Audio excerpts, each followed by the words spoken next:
આજની ભાગદોડ ભરેલી જિંદગીમાં જ્યાં લોકો સ્વાર્થ પાછળ આંધળી દોટ મૂકે છે, ત્યારે ધોળકા તાલુકાના કોટ પોલીસ સ્ટેશનના એક કર્મચારીએ પ્રામાણિકતાનું ઉત્તમ ઉદાહરણ પૂરું પાડ્યું છે. સંકષ્ટ ચતુર્થીના પવિત્ર દિવસે ગણેશપુરા પાસે માર્ગ પરથી મળેલા રોકડા રૂપિયા મૂળ માલિકને પરત સોંપી ખાખીનું ગૌરવ વધાર્યું છે. અરવલ્લી જિલ્લાના ધનસુરા તાલુકાના બુડાલ ગામના રહેવાસી તુષારભાઈ, જેઓ કેવડાના વેપાર સાથે સંકળાયેલા છે, તેઓ સંકષ્ટ ચતુર્થી નિમિત્તે વેપાર અર્થે ધોળકાના કોટ નજીક આવેલા પ્રસિદ્ધ ગણેશપુરા ખાતે આવ્યા હતા. આ દરમિયાન તેમની પાસે રહેલી એક પ્લાસ્ટિકની કોથળીમાં, જેમાં રૂપિયા 10,000 રોકડા હતા, તે ક્યાંક રસ્તામાં પડી ગઈ.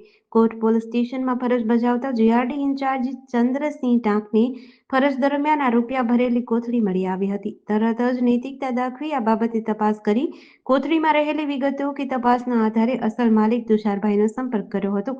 ચંદ્રસિંહ ટાંક દ્વારા તુષારભાઈને રૂબરૂ બોલાવી તેમના પૂરા રૂપિયા 10,000 સુરક્ષિત રીતે પરત સોંપ્યા હતા. પોતાની મહેનતના નાણાં પરત મળતા વેપારીએ પોલીસ જવાનનો આભાર માન્યો હતો અને તેમની પ્રામાણિકતાના વખાણ કર્યા હતા. જેડીસી ન્યૂઝ સાથે મુકેશ ગલવાણિયા, ધોળકા.